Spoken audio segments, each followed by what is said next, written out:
लगातार चढ़ते पारे से बिलबिलाए लोग। वाराणसी में अनूठे अंदाज में बच्चों ने की प्रार्थना तो फैजाबाद में भी हुई दुआ खानी।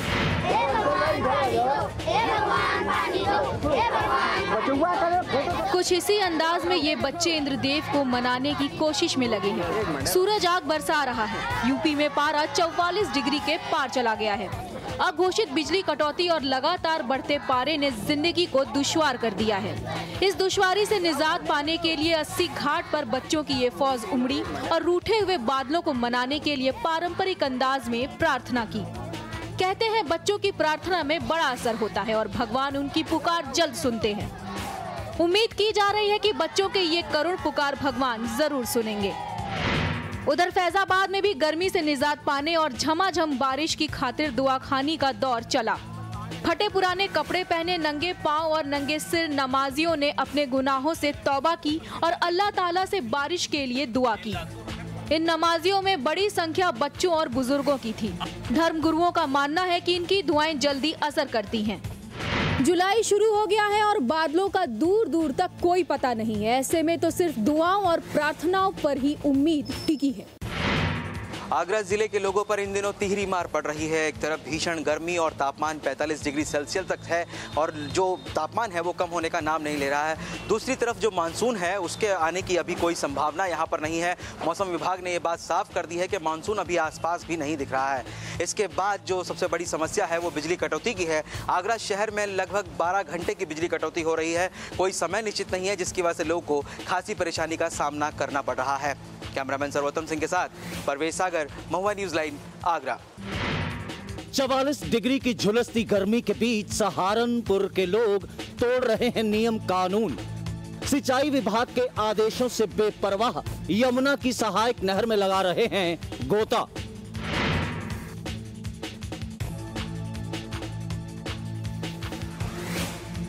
इस बोर्ड पर लिखी इबारत को पढ़ने के बाद कोई पागल ही होगा जो इस तेज बहाव वाली नहर में उतरने का दुस्साहस दिखाएगा। लेकिन यहाँ तो एक नहीं, कई लोग ऐसे हैं जो सिंचाई विभाग के निर्देशों की धज्जियां उड़ा रहे हैं। उड़ाएं भी क्यों ना, पारा 44 डिग्री के पार है। गर्मी ने होश उड़ा रखे हैं। ऐसे में सिंचाई विभाग के निर्देश देखें या फिर ठंडे पानी से मिलने वाली राहत। जिस जगह ये लोग पानी में अटखेलियां कर गर्मी दूर भगाने की कोशिश कर रहे हैं, वहाँ कई हादसे हो चुके हैं। कई लोगों की जान जा चुकी है, लेकिन बावजूद इसके लोग ये रिस्क उठा रहे हैं। गर्मी का सितम लोगों को अपनी जान पर खेलने को मजबूर कर रहा है। आने वाले दिनों में अगर बारिश नहीं हुई तो यहाँ कोई हादसा हो सकता है। कन्नौज के किसानों ने जिला प्रशासन के खिलाफ की नारेबाजी। बीज नहीं मिलने से किसान हैं परेशान।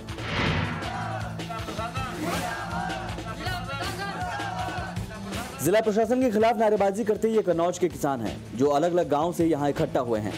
इन किसानों का कहना है कि सरकारी कृषि बीज भंडार केंद्र से उन्हें बुआई के लिए बीज नहीं मिल रहा है। एक तो बारिश नहीं होने से वो परेशान हैं और अगर सरकारी बीज भी ना मिले तो उनके सामने भूखमरी की समस्या आ जाएगी। 5 दिन हो गए जो है ये लोग बीजा नहीं दे रहे, सूखा की साल है। हम लोग वैसे भी परेशान हो, सरकार परेशान कर रही। पानी वर्ष नहीं रहा। हम लोग तो बिल्कुल बर्बादी कगार पे हैं। किसानों से अधिकारियों ने कहा था कि उन्हें सोमवार को बीज मिल जाएगा, लेकिन जब वो यहाँ पर पहुंचे तो यहाँ ताला लगा हुआ था। ऐसे में किसानों ने जिला प्रशासन के खिलाफ नारेबाजी शुरू कर दी।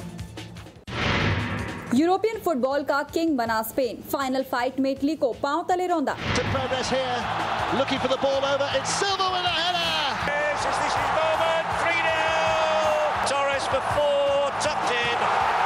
किसी ने सोचा नहीं था कि फाइनल मुकाबला इतना एक तरफा हो जाएगा। इटली पर गोल की बरसात हो गई। पहले हाफ में 14वें मिनट में ही सिल्वा ने सन्न कर दिया। उसके बाद 41वें मिनट में योर्डी अल्बा ने स्कोर 2-0 कर दिया। इटली को भी मौके मिले, लेकिन किस्मत स्पेन के साथ थी। दूसरे हाफ में फर्नांडो टोरेस की बारी थी। 84वें मिनट में टोरेस ने गोल दागकर जीत पर मुहर सी लगा दी। इसके बाद ही स्पेनिश खिलाड़ियों के पांव नहीं थमे। 88वें मिनट में टोरेस की मदद से हुआन माटा ने स्कोर 4-0 कर दिया। जीत के बाद तो स्टेडियम जश्न में डूब गया। लगातार दूसरी बार यूरो कप पर कब्जा कर स्पेन ने वो कर दिखाया जो इससे पहले कोई देश नहीं कर सका। यूरो कप, वर्ल्ड कप और फिर यूरो कप, स्पेन ने एक बार फिर साबित कर दिया कि फुटबॉल में उसका कोई देश सानी नहीं है। भारत पाकिस्तान के बीच अंडर 19 एशिया कप का फाइनल रोमांचक तरीके से टाई हो गया। पाकिस्तान ने 50 ओवर में 282 रन बनाए थे। जवाब में कैप्टन उन्मुक्त चंद की सेंचुरी से भारत जीत तक पहुंच गया, लेकिन आखिरी ओवर में जीत हाथ से फिसल गई। इंग्लैंड के खिलाफ दूसरे वनडे में भी ऑस्ट्रेलिया को 6 विकेट से हार झेलनी पड़ी। कंगारुओं ने पहले बैटिंग कर 251 रन बनाए। जवाब में इंग्लैंड ने महज 4 विकेट गंवाकर जीत हासिल कर ली।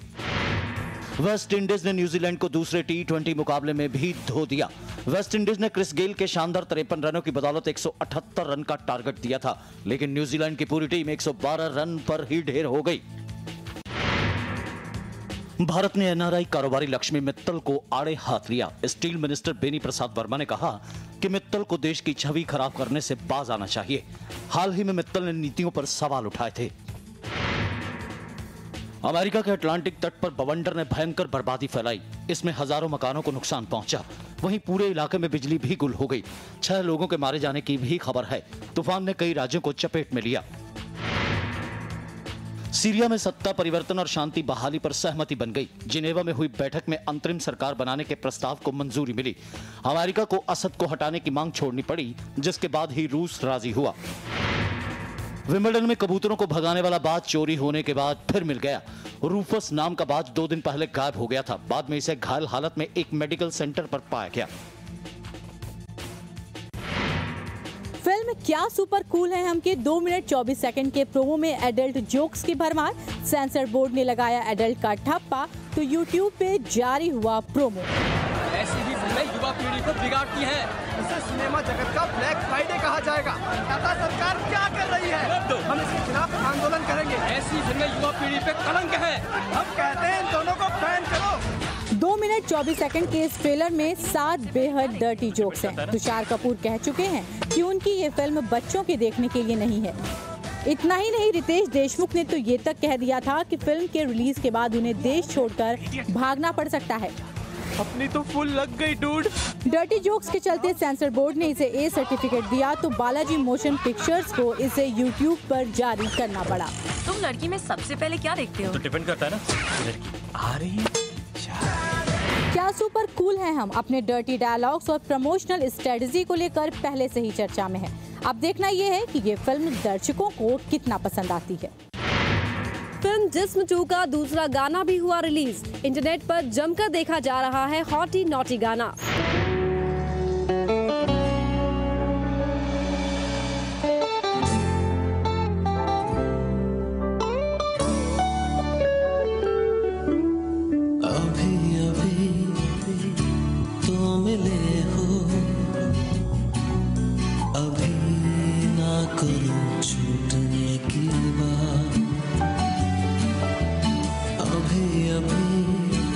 पसंद आए हो